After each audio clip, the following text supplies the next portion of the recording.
কুষ্টিয়া ৪ খোকসা কুমারখালী আসনে বিএনপির মনোনয়ন প্রত্যাশী এবং জাতীয়তাবাদী কৃষক দলের কেন্দ্রীয় কমিটির সদস্য হাফেজ মোহাম্মদ মঈনুদ্দিনের নেতৃত্বে বিএনপির ৩১ দফা দাবির প্রচারে লিফলেট বিতরণ ও পথসভা অনুষ্ঠিত হয়েছে। বিস্তারিত থাকছে মঞ্জুরুল ইসলামের তথ্যচিত্রে। শুক্রবার বিকেলে খোকসা উপজেলার গোপুগ্রাম, সাতপাখিয়া, মাসিলিয়া ও সোমসপুর এলাকায় এই কর্মসূচি পালিত হয়। উপজেলা কৃষক দলের ব্যানারে আয়োজিত এই প্রচার কর্মসূচির অংশ হিসেবে হাফেজ মঈনুদ্দিন একটি মোটরসাইকেল শোডাউনের মাধ্যমে বিভিন্ন এলাকায় ঘুরে সাধারণ মানুষের মধ্যে লিফলেট বিতরণ করেন এবং পথসভায় বক্তব্য দেন। তিনি বলেন, রাষ্ট্রের সার্বিক সংস্কার ও জনগণের অধিকার প্রতিষ্ঠার লক্ষ্যে বিএনপি যে ৩১ দফা ঘোষণা করেছে তা ঘরে ঘরে পৌঁছে দিতে হবে।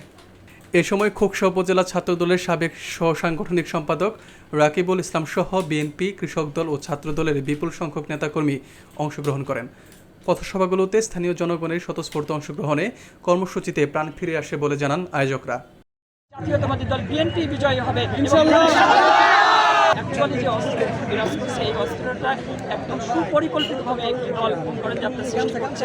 আমরা যেটা চাচ্ছি সেটা হলো যে দ্রুত বাংলাদেশে একটি নির্বাচন যদি হয়, এই নির্বাচনের মাধ্যমে কিন্তু বাংলাদেশে একটি মনে করেন যে আপনার যে একটি শৃঙ্খলা ফিরে আসবে।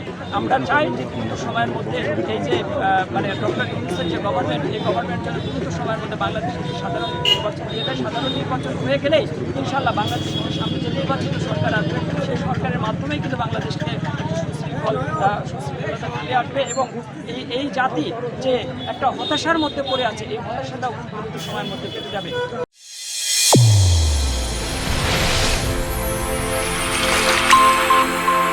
চ্যানেল A1 হৃদয়ের স্পন্দন।